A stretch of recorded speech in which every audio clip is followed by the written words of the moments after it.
Here's the deal. It takes money to make games, and I'm talking big-time money, especially if it's a good game. So what happened to most expensive games of all time? Were they hit or defiant? L. Most expensive game of all time is Star Citizen. For those unfamiliar, Star Citizen is a crowd-funded space sim game that was pitched by Chris Roberts back in 2012. The original Kickstarter goal was a relatively modest $500,000, but the hype train went into overdrive. Funds just kept pouring in from eager gamers wanting to be part of the most ambitious game ever created. Fast forward over a decade later, and Star Citizen has raked in an insane amount of money. Over $500 million from passionate backers buying ships, merchandise, and more. It's now the most expensive game of all time. But here's the kicker. After 11 years in development and all that money raised, the game is still missing core gameplay loops and features that were promised way back at the start. We were told we'd get a cutting-edge space exploration game with incredible fidelity. Instead, we got tech demos, constant delays, and broken promises. The developers keep saying it'll get done when it's done, as if that justifies stringing people along for over a decade with a playable beta at best. How much money do they need to finally finish a coherent game experience? $500 million? $1 billion? I'm sick and tired of Cloud Imperium games burning through backer money on bloated development costs, feature creep, and who knows what else. If any other studio pulled something like this, they'd be shut down, and the leaders put in prison for mismanaging funds this badly. But no, because it's an indie crowd-funded game, they get a free pass to just keep taking money hand over fist while the scope gets bigger and bigger without anything substantial to show for it. I don't know about you, but if I back a game on Kickstarter, I expect to get that game in a reasonable time frame. Not wait over a decade while it sucks up every penny of additional funding like a black hole. For now, we can safely say it's an L project. Cyberpunk 2077. After years of development and a budget that ballooned to over $316 million, this was supposed to be CD Projekt Red's crowning achievement. The game that put them on the same level as Rockstar and Naughty Dog as a historic, generation-defining RPG experience. But what we got on launch was, well, it was an absolute technical nightmare. A bug-ridden, glitchy mess that ran so poorly it was actually pulled from the PlayStation Store for months due to all the issues. All that time, all that money, and CDPR had the audacity to hide just how broken the game was on console by avoiding showing any real gameplay footage and refusing to give console review codes until launch day. Pretty shady behavior for a studio that marketed themselves as this consumer-friendly industry darling.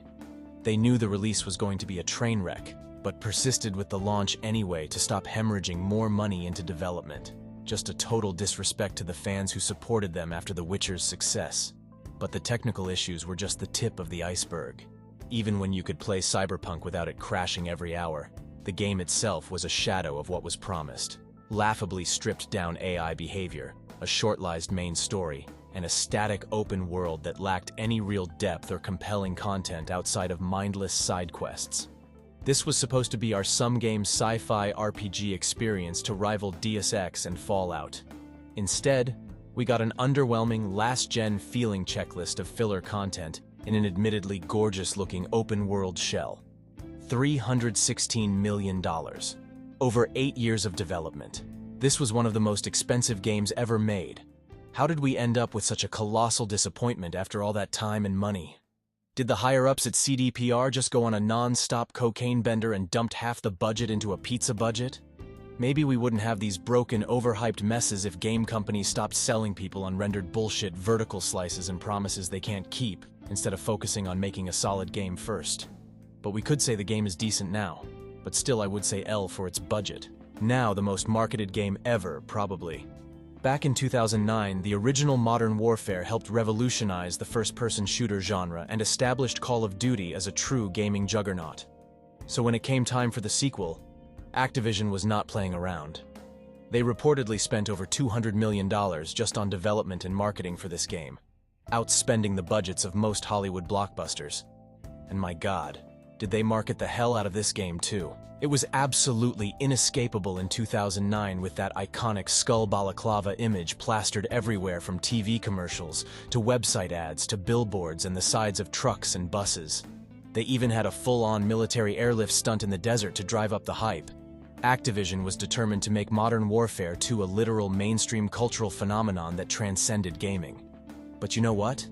As over-the-top as the marketing campaign was, the game itself actually managed to live up to at least some of that monumental level of hype. Modern Warfare 2's single-player campaign was an intense, controversial, action-packed roller coaster filled with now iconic missions like the Embassy Assault and that shocking undercover level. And the multiplayer? That's when Call of Duty really hit stratospheric levels of popularity and became a national pastime for gamers everywhere.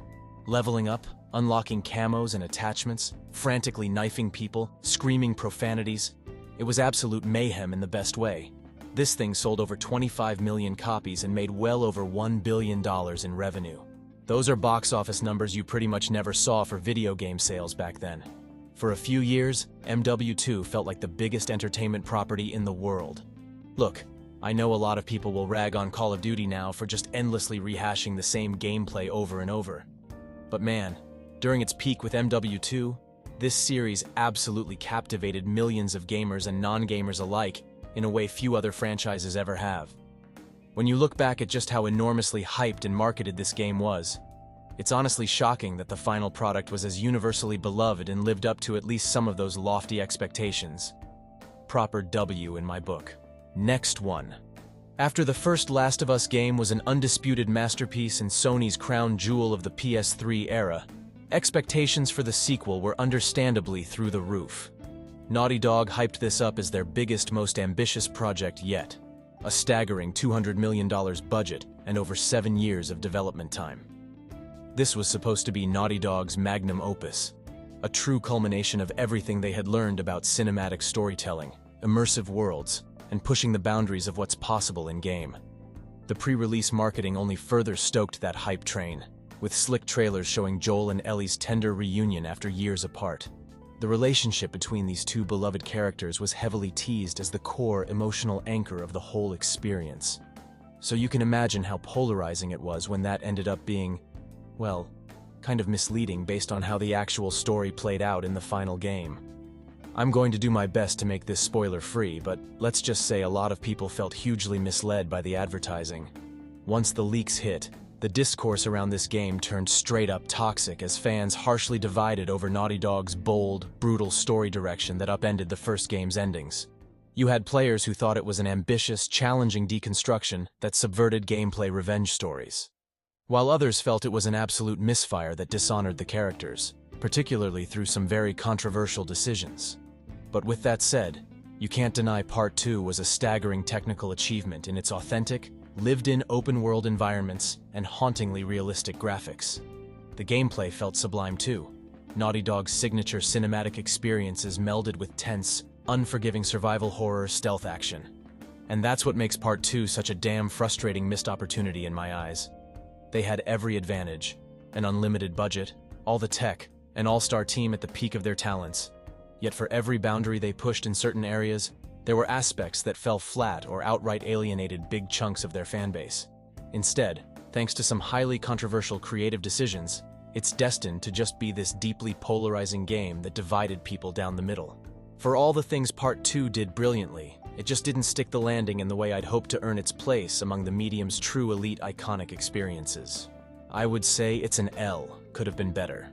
GTA 5.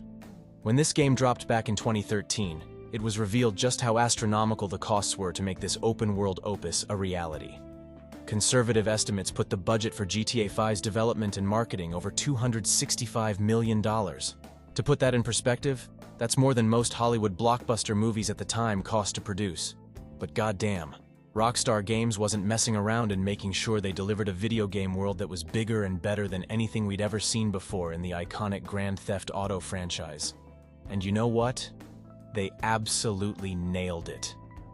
GTA 5 gave us a stunningly realistic recreation of modern-day Los Angeles that was just massively dense with insane levels of detail oozing out of every corner of Los Santos and Blaine County. The map was massive, varied, and felt densely alive in a way that blew my mind back in 2013. Rockstar's artists, designers, and developers seemingly left no stone unturned in crafting one of the most immersive digital playgrounds we'd ever set foot in as gamers.